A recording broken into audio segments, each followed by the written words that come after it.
it was a very conscious thought process that I went through where I said, people love you. You are loved. And do you want to be well? Stephanie, do you want to be well?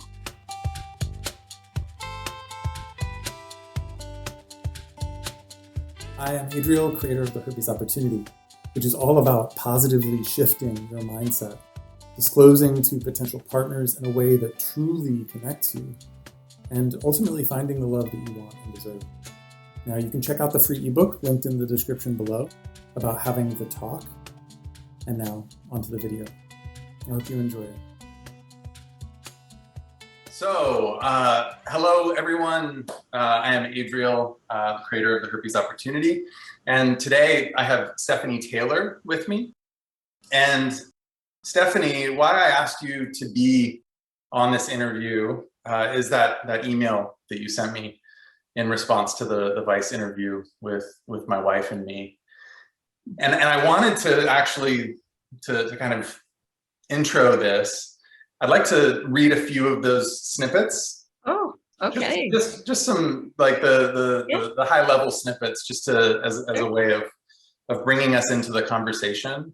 Sounds great. So you said, I had an aha moment a day or two ago that I too am supposed to be sharing my story about herpes so that more people can find healing in their heart space, their emotional space, etc., and that we can change the stigma.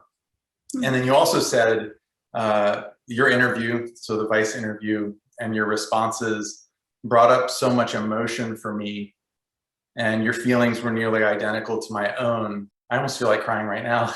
I'm welling up already. I'm like, I wasn't gonna cry. Crying is absolutely allowed.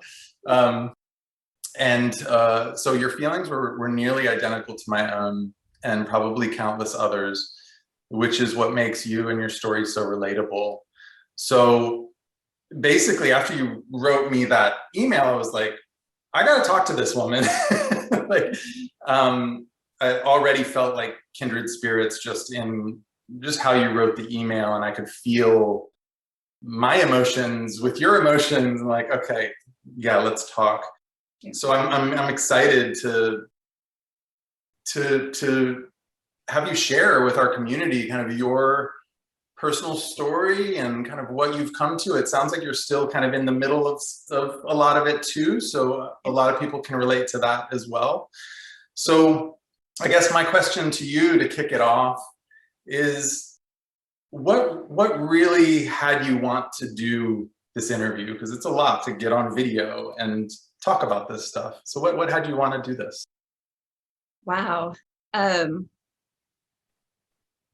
I should probably stick to the short story to that answer, or for that answer. But you know what I believe is that you know, I can continue to advance my own healing. So in a selfish way, by getting this out into the light, and you know, continuing to shed the shame and the icky feelings that I know I had in the beginning.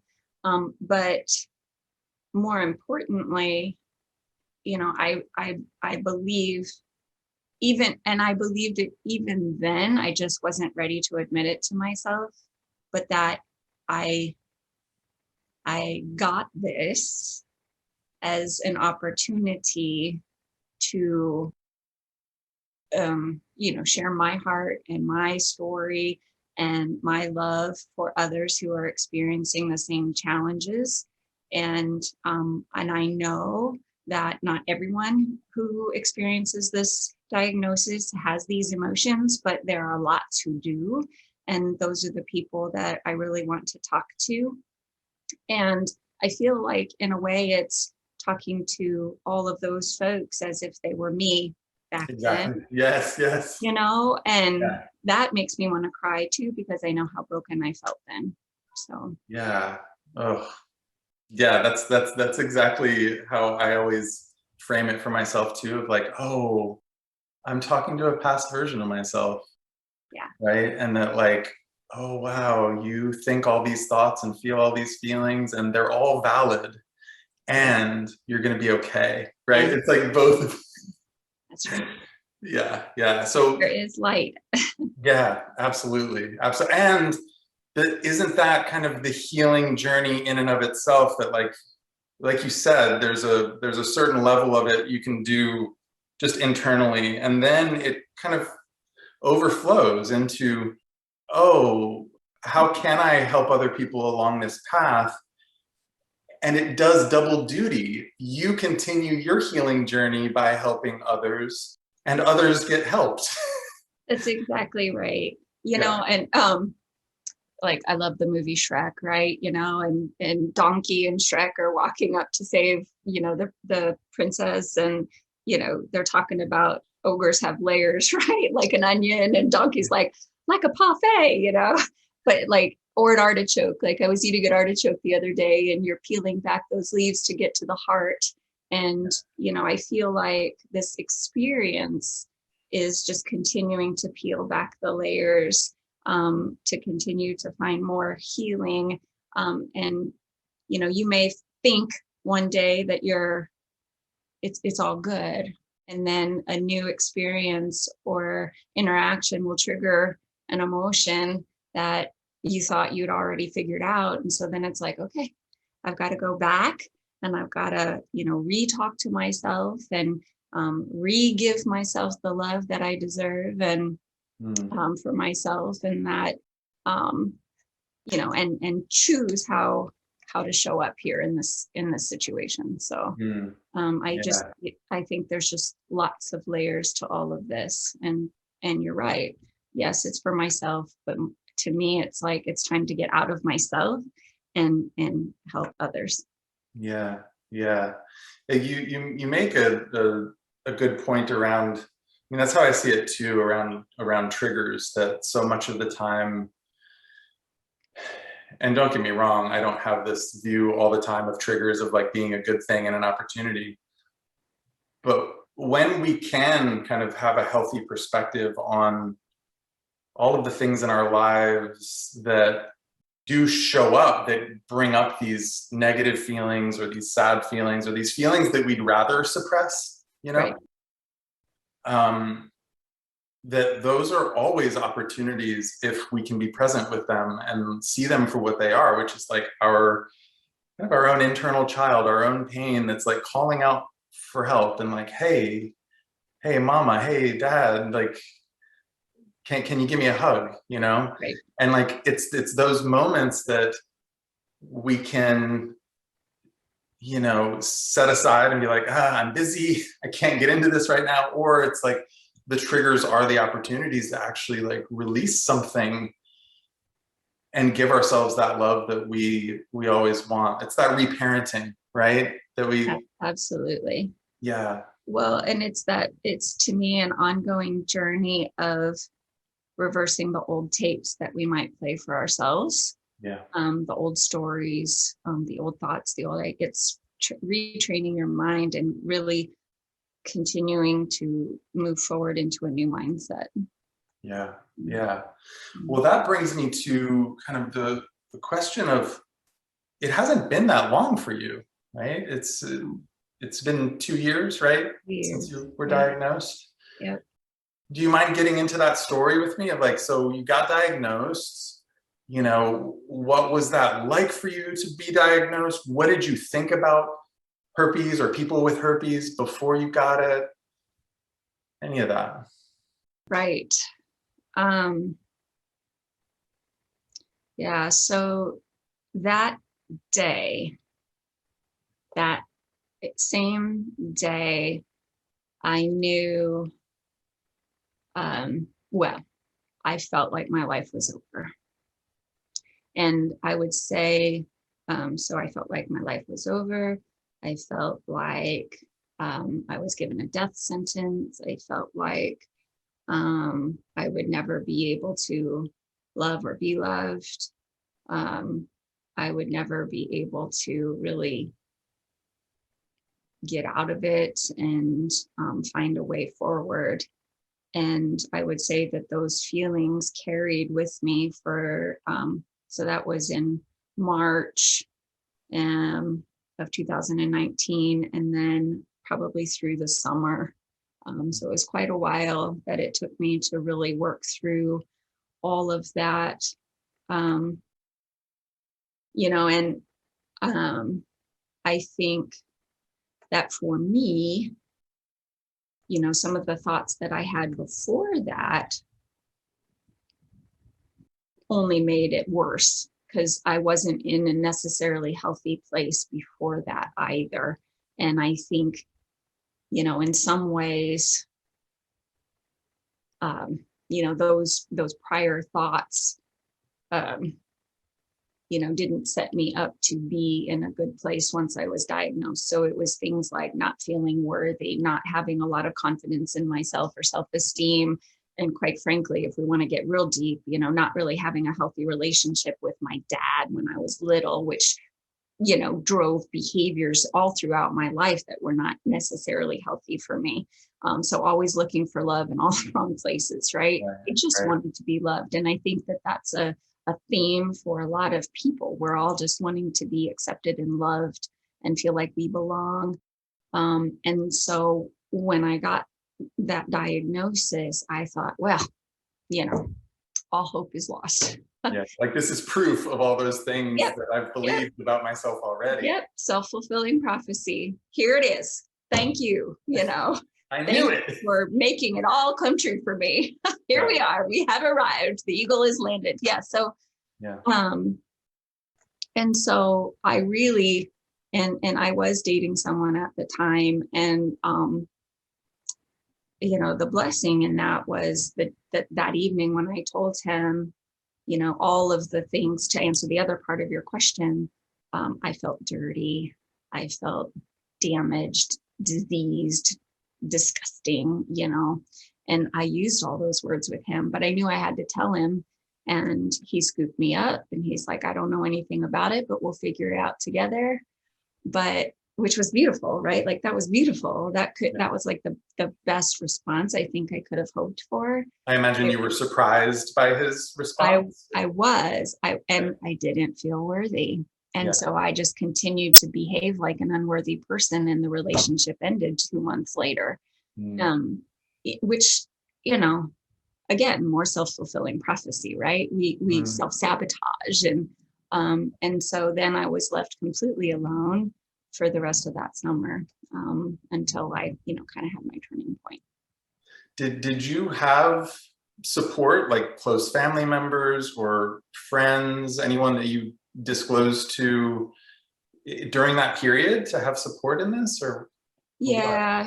So I was also at the end of May, so I was diagnosed in March, and at the end of May was when our relationship ended. And I was also at the same time going through having an ACL replacement. And so I just remember, so I had my little girl posse team of friends, and they are like my core, and they were there to care for me, while I was on all the heavy drugs. And at one point I remember sort of waking up on the couch and just being so grateful for the drugs, because I just was in so much pain, not my knee, not my leg, my heart. And when I was awake enough and all of the girls were there, I shared with them, all three of them. And I just felt so blessed, because these women really are kind of my,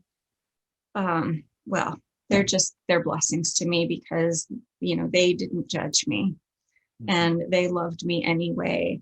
And the one put me in touch with her very best friend, who lives in Switzerland, who has had, herpes for 20, 30 years. And we got a chance to talk. And, she just said, Stephanie, you're going to be okay. You're going to the herpes fairy godmother. Yes, exactly. I want to go back to that. I mean, it's almost like a movie moment that you described, of like you're lying there, you just came to, almost like Dorothy in Wizard of Oz. You're like, you're surrounded by this throng of women who love you and who are, your chosen family. And then, like, how did you broach that? I mean, did you just blurt it out, or did you like say, I want to tell you all something and I'm nervous, or like, what did that sound like? Do you remember what you said? Well, yeah. You were on drugs. I was, but I was brokenhearted about losing that relationship too, because it was a relationship I chose, and for most of my life I didn't choose. Yeah. Right? They chose me and I settled. And that's a whole nother theme, right? Yeah, But yeah. I just, I woke up and my one friend wanted to give me some food, and I was like, I can't. I'm just too sad right now. And she, of course, thought it was because I was just in pain, from the surgery. And so then she called the other two gals and she's like, Stephanie needs some love. So they all came over, and I was just, I couldn't stop crying, right? So that's why she called everybody. And so they came over and they're just sitting there with me, and I just said, it's more than just this, right? This is what happened to me. And I just told them. And I just said, I can't get past it and I don't want to be around, and I have two teenage kids and I didn't even want to be there for them. Like, I couldn't see any purpose anymore. I just couldn't. Yeah. And for me at that time, which is so stupid, but it's not, because it just was my reality at the time. But it was like, love to me meant having a relationship with a man, and having that partnership. And I couldn't see that love was in that room and with my kids. And, I was defining myself in a way that was not true. It was a lie. It is a kind of love, but it wasn't the fullness of love. And, anyway, so yeah, I told them, and they just, like, the one friend, I literally felt like she was my mom in that moment. Like, I had my head in her lap and she's petting my hair. I'm just sobbing.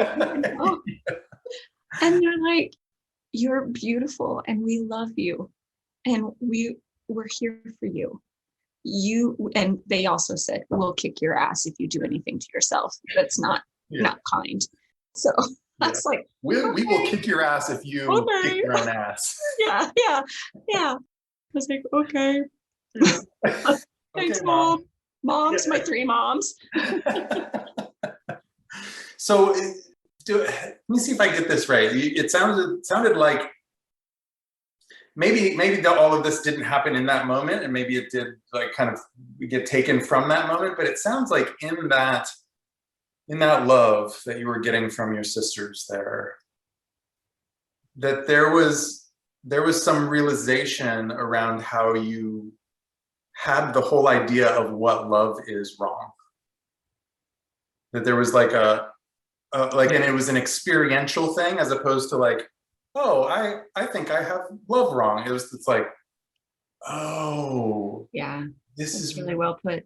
This is what it is. Like, it's like a feeling sense first, and then you get to try to make sense of it later. Is that what happened? That is absolutely fair and astute. Yeah. It was, I know, again, I was still kind of on drugs. So, it wasn't, like I said, until later in the summer, and I call it the summer of tears, because, I'm still healing. I can't walk really well. I can't really do a whole lot. So I'm immobile. I'm, sitting out on my deck in the sunshine, trying to get that healing, energy from the sun, and sobbing literally all summer. And I'm, online trying to watch YouTube videos about how to be happy and how to, and also is when I found you, and just trying to be a sponge and soak up as much information as I could, but still feeling completely broken and just miserable and dejected and worthless, right? And hopeless. And there was just one day where there was no stimulus, right? There was no thing necessarily that created this moment, this turning point, but it was a very conscious thought process that I went through where I said, people love you. You know this because you saw it back in May. You know your kids love you. You know your mom and dad love you. You are loved. And do you want to be well? Stephanie, do you want to be well? I'm getting chills. Yeah. And I have to, so I don't want to go into like the whole God thing, but I want to add this because I know not all of your community believes in God. Maybe some are more spiritual or some have a different God, right? But also there's a story in the Bible where Jesus is about to go to the cross. He knows exactly what's going to happen to him. And he's kneeling and praying to God, who's, his father, right? And he says, you can take this from me. And that's what I was saying. Take this away. Please. Take it. You can do that. You're God. You can do anything. But he didn't take it from Jesus, and he didn't take it from me. He didn't take it from anyone else in this community, right? He doesn't take it because there's something bigger that we're supposed to do, and there's an opportunity, which I resonated so much with your website just for the name alone. But it was, I said, do you want to get well, Stephanie? And the answer was yes. And at that moment, and the message I know I want to share is it's a choice. Yeah. It's absolutely a choice. Yeah. And I was tired of all the old feelings, and I call it Stephanie 1.0, and now I'm moving into Stephanie 2.0. Upgraded. Right? I'm leveling up. But it's time to shed. It was time. And God was using that moment to say, you have not loved yourself the way I created you. You are not living the way you were made to be. And all of us, we are all born to be, something that we maybe weren't living into beforehand. And now it's time to step up and live into that purpose and that dream and that vision. And so that was kind of that moment of, I am loved, and I am loved fully and wholly and completely and perfectly.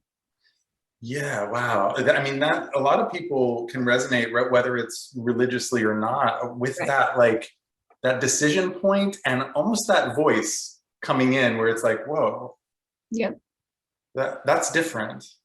And it's like, there's a fork in the road, and you are a human being with choice, and you get to decide which one you're going to walk down. Yeah. And it's not always an easy choice, right?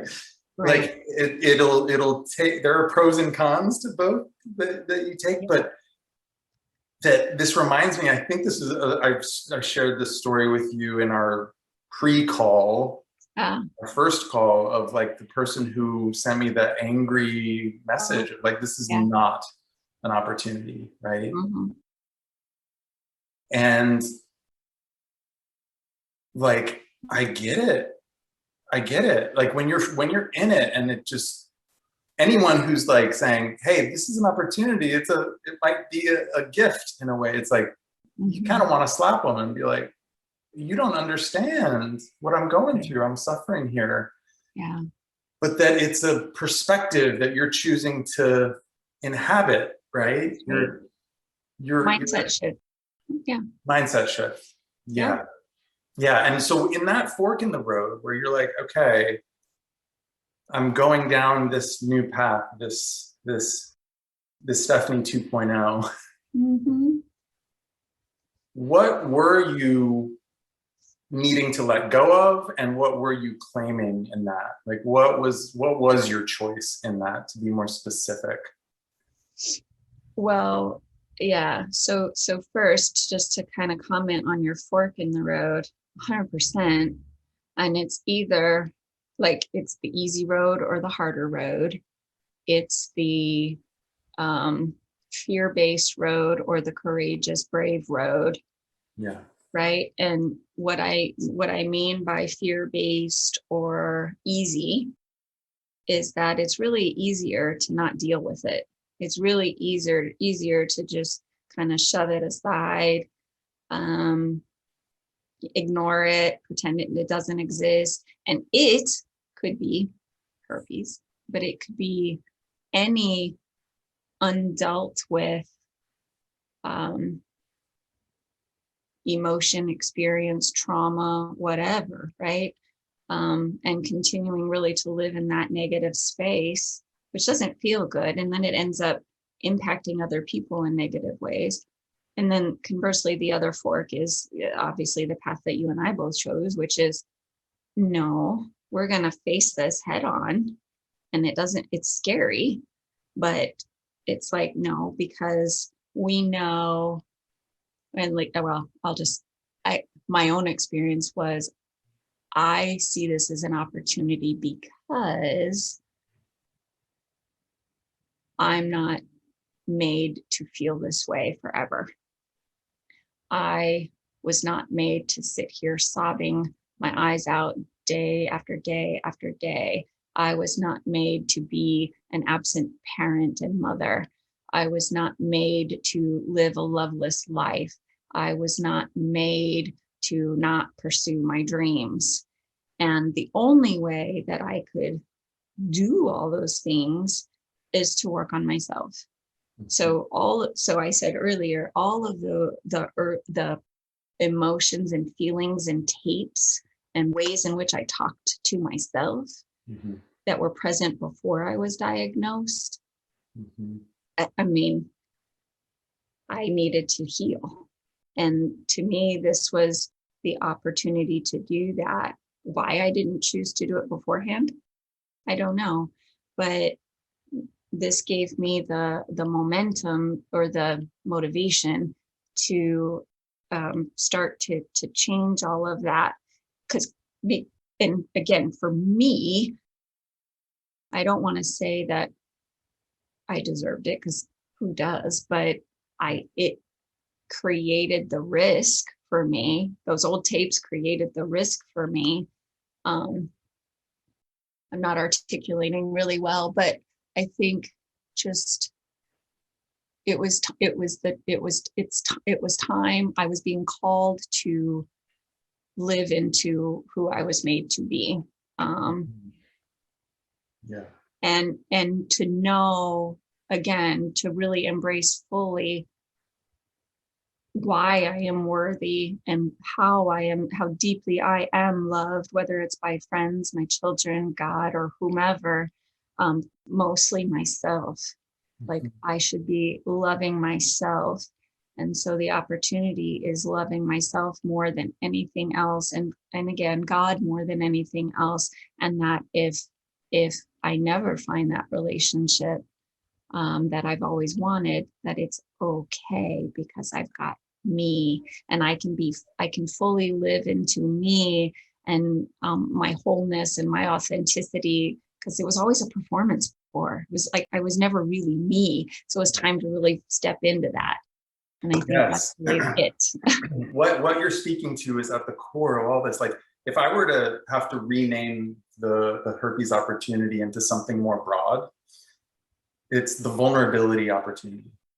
Yes. You know, it's like, am I going to show myself to the people I trust and love primarily?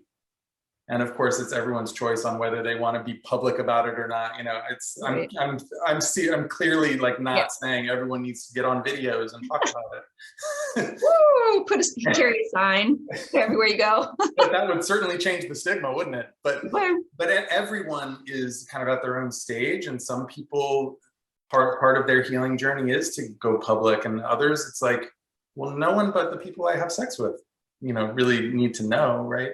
It's everyone's own journey, but that the vulnerability opportunity, it's like, I was just talking to a coaching client yesterday who had a very similar experience that you were talking about with your girlfriends. She had with her girlfriends. And it was like night and day, where she was totally blown away by, she knew on some level, my best friends love me, but they're still going to reject me once they find out about it. Like, it wasn't rational. Yeah, but it was like none of those thoughts are, right? this felt sense of like, yeah, but. And when she told them, it was like, oh my God, like, she was able to let the love in. And I keep wanting to say a cuss word, but the mind F of it Yes. was that by her revealing like her brokenness, if she were to judge herself, she's actually offering up more of herself for her friends to be able to love. And that's what we can tend to forget when it's like, I don't know if I want to share this. And granted, there might even be like, some family members, maybe your mom isn't the type of person you would want to disclose to, or your dad, or it's a one-off kind of thing where I trust these people with my vulnerability. Yeah. And from there, so much more healing gets to rush in, because we get to see from like a third party perspective, oh, I am loved, and I get to feel it and let it in and let my heart be nourished by it, as opposed to, I don't think I'm going to be loved. I'm probably going to be rejected. So just in case, I'm going to stay here. Right. Safe. Yep. On the safe side. Right. Yeah. The easy side. Yeah. Yes. Yeah, exactly. What a beautiful story for that other person. I've heard hundreds of those stories. That is, if anything, that is like the turning point that I want people to get who might still feel like they're in that. And again, I want to be really clear that there's no judgment about like, hey, you're hiding, don't hide, like you should disclose to everyone. It's like, hold on, like you should disclose to the people you're going to have sex with, but you don't feel the urgency that you have to disclose to your best friends or your family or anything. But that there's that for most people, that is the turning point where your old beliefs actually have a chance to get shattered, because you are completely proving those beliefs not only kind of wrong, you're totally turning them on their head and saying, oh, me sharing the thing that I thought would get me rejected is actually getting more connection and love than I probably have ever actually really felt. Absolutely. That is the mind F. It is. You're right. Well, and again, like for me, my life was a performance beforehand. So no one ever saw who I really was. And I'm not even sure I knew who I really was. Right. And so to your point, like once I started allowing myself to be real and authentic, I ran the risk of being rejected, whether it was because of my political beliefs or how I cooked a piece of steak or whatever. And don't talk about how you cook steak. I don't want to get into that kind of argument right here. Yeah, I get it. Yeah. And so, sorry, my daughter was asking me a question. You're trying to be so sly about it. Everyone can see you. That's awesome. Ixnay on the, but right, like, so I was running the risk of rejection at every turn, but to me, that's the brave and the courageous route. And it was the start of saying, well, what do I care about? Like, what's really important to me? And who do I really want to allow into my life and surround myself with? And, you find your tribe really fast, right? When you start to be real, right? With the people who love you. Yes. And who are going to be there to support you and nurture you and care for you, will be there. And here's the analogy that comes to me in that. The more that you're sourcing yourself and like what's true to you, you become kind of like an electromagnet. Yeah. Yeah. The people who are like who need to be in your life, you attract that much more. And the people who aren't, they get repelled. And it's not that taking things personally thing, like I was just rejected. No. When you move into that feeling of like, oh, I'm going to trust that the people in my life who are meant to be there are going to be there so much more if I'm really myself and I show up. Your relationships become so much richer. Yeah. Like to a beautiful level I never thought possible. And like, that's life. Like, life is all about love. And to me, and like, that's it, right? When you have those rich, meaningful, deep, you're not talking about the weather, right? You're talking about real stuff. Yeah. But to have the kinds of people in your life that you call on the phone, and when you say, hey, how you doing? It doesn't just mean to say, I'm okay, how are you? Fine. Yeah. The answer actually gets to be meaningful, like, oh, you asked me how I am. Well, I've been feeling pretty sad the last few days. I mean, life is going well, but right, like you actually answer the question as opposed to covering it over and saying some social niceties. It's like, oh, your family, whether you're my chosen family or my true family, like your family, I'm going to answer the question that you just asked me, right? And it's amazing how rare that is to really answer that question, like, how am I? And share with the people that you care about. Yeah. Yeah. So good. And it's not like you go around, vomiting your feelings all over everyone. No, people get to people earn that space in your heart. And that's a different shift as well. Like, I just sort of, I don't know, like I said earlier, like settled or released to anybody who would show me an ounce of affection. But now it's like, no, show me who your character is too. Yeah. And then we can be real with each other and really have that rich, deep, meaningful, loving relationship together. Yeah. Oh, I've gotten so many chills down my spine during our conversation. It's like, this is great. Good. Yeah, thank you for just sharing yourself in this real way, and really, I'm really touched and moved. As we start to land this plane, as they say, for the last few minutes, like I want to kind of talk about, because we've talked about your past and kind of what has got you to this point where you are now. Where are you at in terms of like wanting to start dating again and kind of moving toward that, and what does that look like for you? What are your feelings around that and thoughts? Yeah. Oh, that's an interesting one.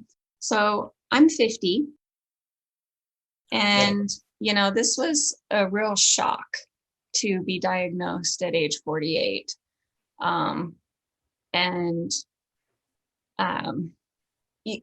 to be real frank, I have no idea how I got it. No idea. I don't know who, I don't know when, I just know that it showed up one day. Yeah. A blood test or an outbreak? Yeah. Well, both. That the man I was with, we were intimate, and it wasn't like something was wrong. I knew something was wrong. And so I went to the doctor, and that's how, I got diagnosed, and he did not have it. Yeah. And I know though, like the things that were going on in my life, like my son was doing drugs and was failing school. My mother was in major failing health. My job was all upside down. I had torn my ACL. There was like 1,000 things that were very stressful in my life. And I think I've probably had it for years and just didn't know, which is icky to think about, because I just worry about, I was married for 15 years. Like, did I give it to him? Like, I have no idea. So that was just a little bit of background, I guess. And so I hid for probably a good year. And again, that was a little bit of fear. Like, I don't know how I'm ever going to do this. Like, how am I going to ever talk to somebody about this? How am I can't even say the word myself.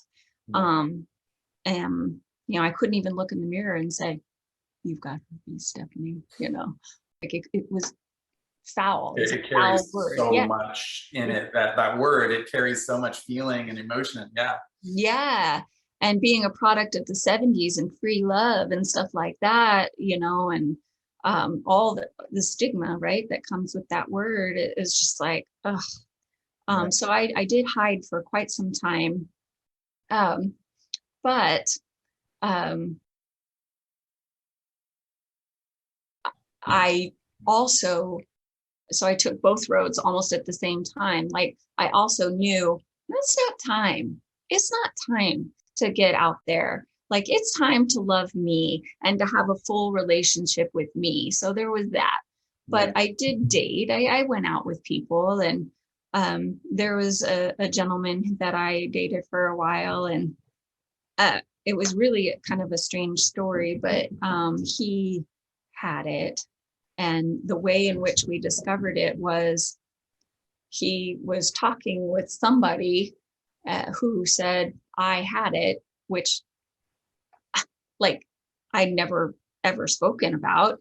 And I laughed and I'm like, well, why would they say that? Like, where did they get that information from? And he said, he didn't even know, but they had just said it. And he's like, I have it too. And we both just started laughing. And it was like a really great way for me to have that very first conversation. And I've disclosed a few times since then, but and every time I've disclosed, it's been fine. But I feel like that whole decision, it like comes with like, two things. First, it's like when we feel like the right time is to have that conversation with somebody, because there's a level of trust and vulnerability on both sides. Yeah. But then it's also like the other part of it is, how we respond if there is that rejection. And I feel like, again, going back to me, like, if I've done the work on myself and I love myself enough, then I know that rejection just means that they're not right for me. Because, God forbid something even worse happens to me, I know that person isn't going to be there for me. Like, what a gift. Like, I'm glad I could find this out sooner rather than later. So to me, I'm ready to date now. And I believe that the right person will show up one day. And I'm open to it. And You're like letting it happen organically. and I get to choose the pace. And it means we get to go slower, and we really get to build the intimacy on an emotional level before anything else happens, which I feel like in some ways maybe it was the opposite before. Yeah. So You mentioned rejection. This is such a huge topic, but like one of the big epiphanies I had around rejection is that, yes, no one wants to hear, I'd rather not continue seeing you. Of course, that's going to hurt. But what hurts even more is taking that and then I reject myself because of that. There's two stages that we normally wrap up into one thing of like, oh, I was just rejected, but it's a two-stage process. And when we can just get the other person's no thank you and receive it and, ooh, okay, ouch, that's not what I wanted to hear, but I appreciate it and I get it, right? I honor your decision. But it doesn't get into, oh, God, I knew it. I knew no one is going to love me. I knew that I'm broken. I knew, right? Like, that's where that boundary is of, no, this is where the self-love begins. This is where the rejection ends. That's right. That's right. I mean, like I said, I'm 50. The dating pool is not huge. I'm not out clubbing and, doing all that. Like, I mean, I have to meet people in a completely different way. And there's so many variables now at this age, as opposed to being maybe younger, but I don't say it's easy at any age. And at the end of the day, you're absolutely right. Like, I choose me every time. I choose me. and I choose me, whether they choose me or not. Like, I choose me. Mhm. And when we can get right in that, you know, it just makes it all easier. But I won't sit here and lie and say that it doesn't hurt to Yeah. be rejected. Okay, I invested some time in you and you rejected me, but okay, like, again, mindset shift. You are not the one that's for me. It's okay. I want to be with the one that's for me. And that's where the trust comes in, right? Mhm. That's where you say, okay, even though I can't tell the future, Right. I'm going to choose, whether it's in a higher power or just trust in general. Like, Right. I'm on this path that I trust is going to work out just beautifully. Thank you very much. And I mean, that's such a profound choice to make, you know? Well, and I believe too, like, whenever that it is right, it's going to be better than anything I ever could have imagined. So, and I believe that. And so, you know what? If that person rejects me, that just means that I haven't yet found that really amazing opportunity, and it's coming, and Yeah. it's a gift that they, it's an opportunity that they Right. rejected me. They took themselves out of my dating pool. Okay, Yes, so yes. Thank you for not wasting any more of my time. Thank you. Yeah. Yeah. Well, awesome. What is it that kind of the last question to wrap this up? This is beautiful. I feel like we really made it through, you know, not the whole story, obviously. There's a whole lot more, I know, but Yeah. a good overview of kind of your journey, and really appreciate you sharing so much of yourself here. My last question to you is, like, for the person listening who might be still in that space of like, I don't get it. Opportunity, what would be, not advice, but what would you say to them as kind of this previous version of yourself almost? Yeah. Um, yeah, I'm trying to think about how to phrase it in a way that, we haven't already discussed, in a way that's very perfunctory, but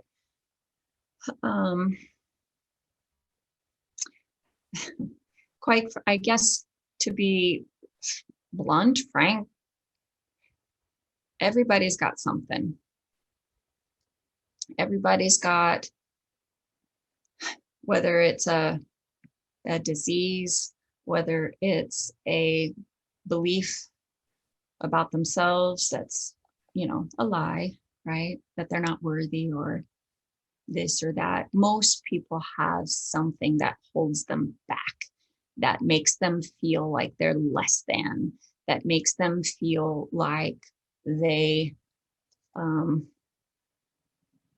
not enough. Mhm. Most people have that. Drinking problem, whatever, right? Yeah. And it's that piece of them that holds them back from being real and authentic with others. And the way that I like to think about this, and also that was present for me that one day when I knew I had a choice in how I showed up going forward, it's that when we realize that we're all just kind of messed up people just living this life, and that we all want to be loved and accepted, it levels the playing field. Mm. I mean, we're all the same at the You're end of not the some day. uniquely broken individual, like. Yeah, we're all just messed up people. And again, just trying to find that place where we can feel loved and accepted for exactly who we are. Mm. And when we deny ourselves the opportunity to show up as who we are, we deny ourselves the gift that is waiting for all of us. And it's just to feel that true love that's out there. Yeah,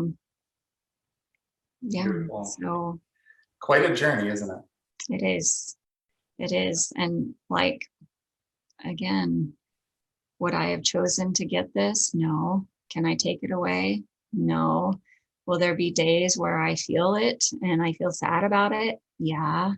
But it was an opportunity for me because it showed me that there is another way.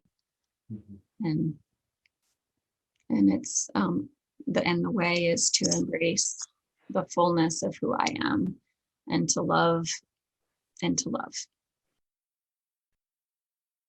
Perfect. Beautiful. I think we just landed the plane. I think Did that's we? what that felt like. Yeah, I think. Whoop, whoop, whoop. Awesome. Well, thank you so much again for your bravery and your courage for showing up again here with me and for sharing yourself with me and our community. Thank you for doing what you do. Yeah. It's beautiful. And that was brave just to start doing what you do. So thank you for you. Full circle, baby. Full circle. Thanks for watching. I hope you really got a lot out of that video. And if you did, please let me know. Like, comment, and subscribe, and keep an eye out for more videos just like this.